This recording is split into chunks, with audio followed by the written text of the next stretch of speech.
Welcome back to our Living Local special, Battling PTSD. Veterans fought hard for our freedoms, but sadly, some can't entirely free themselves from the effects of war.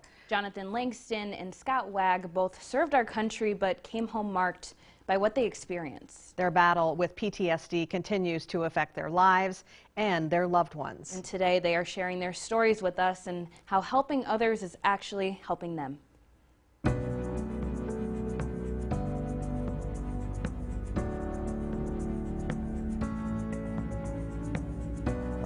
It's a daily struggle until you think you have it under control, and at any moment it comes back and gets you. I mean, it's always there. It never goes away. I do have PTSD. I've been diagnosed. It's something that's very hard to live with. People don't really understand and have no idea. It's difficult to explain it, because there's no reason now to have these feelings. Well, I mean, there is, but when you get these feelings, it's still there, it's still real, but it's not. There's no danger here. I'm safe here, but I don't feel good. It depends. You never know what's going to trigger it anymore. I mean, any little thing or any major thing there's nothing to tell. Like they put IEDs. This is uncomfortable, I'm sorry. IEDs in our porta potties that we didn't even know about at the time. Didn't even find out about it until we left like a day later. And they're like, oh yeah, by the way. I'm like, these are the same people that, no joke, we're like, hey, how you doing? You know, it's great to see you. And we're paying them. Well, not we, but you know, the government's paying them as contractors, and then they do that kind of stuff to you. So that takes a lot of the trust out of people. That for me, just meeting new people, it's just the fact that you meet somebody and you trust them and you're around them and they can smile at you and treat you like a friend, and then 24 hours later they're trying to kill you.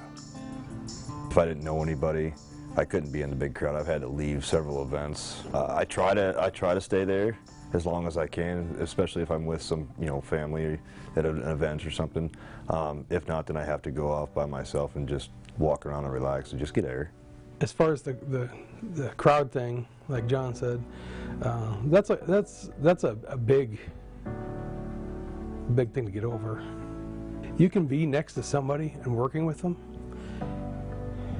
and I gotta stop for a second.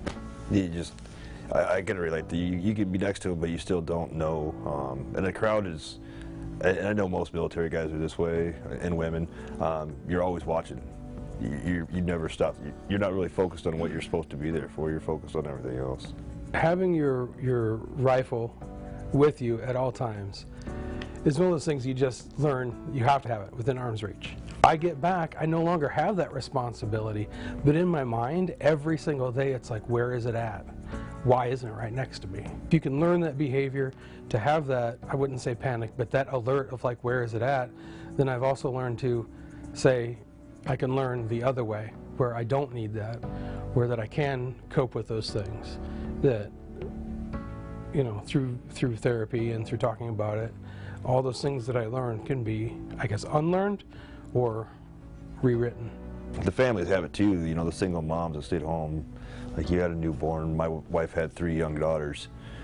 They go through things too. For us, you know, we're still back here. We're not seeing the things that they're seeing and experiencing. And, you know, I was like, hey, let's go to the store and get groceries. And I think he made it halfway and just, you know, he had to go. Our unit provided us with some classes to help us. Certain things to do, certain things not to do. We also had a 6-year-old at the time, and so teaching her, like, you can't come up behind dad anymore for a while, you know, just because transitioning back is difficult. I didn't really get anything on my first 2 tours. It was mainly after my tour in Afghanistan when I came home. It was when we really started to notice it. My wife and kids really noticed it more than anything. You really don't recognize it at first until, I mean, you really have to stand back, and multiple people had to tell me. I just didn't want to hear it. And once I did realize it, it hit hard that I was treating my family different. just at any given moment, just going off the rails and being a different person to them. We had to go through counseling. They try medication. Some people it works, some people it doesn't. But there's still therapy that I still go to once in a while as needed. For those veterans out there, I think, in my personal opinion, we have one of the best VAs in the United States out in Iowa City. That also attests to, the University of Iowa comes over and does things too. I've had surgeries out there. The VA's been fantastic. I can't say enough about the system we've got in Iowa City. I mean, with everything. All my medical procedures, any medication that I need, any type of support, they're there. And this isn't the normal for me, because I'm not normally talking about it, but I can't say enough about them. Every time that I've went for counseling, they've been there for me. No questions asked.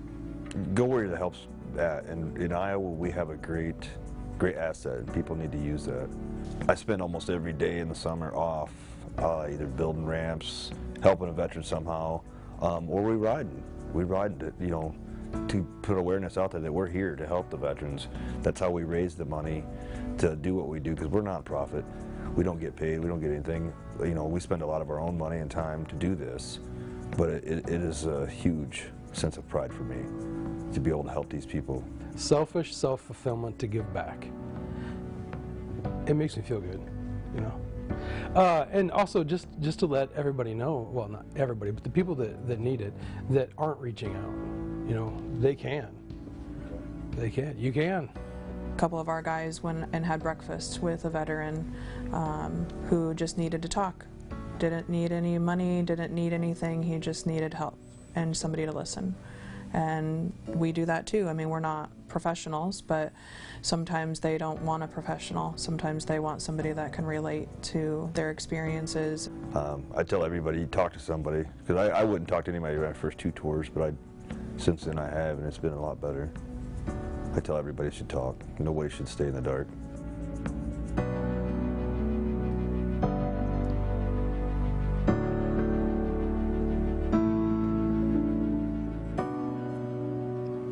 Now, their group, Combat Veterans Motorcycle Association Iowa Chapter 39-4, is getting ready for a special fundraiser next month so they can continue helping other veterans.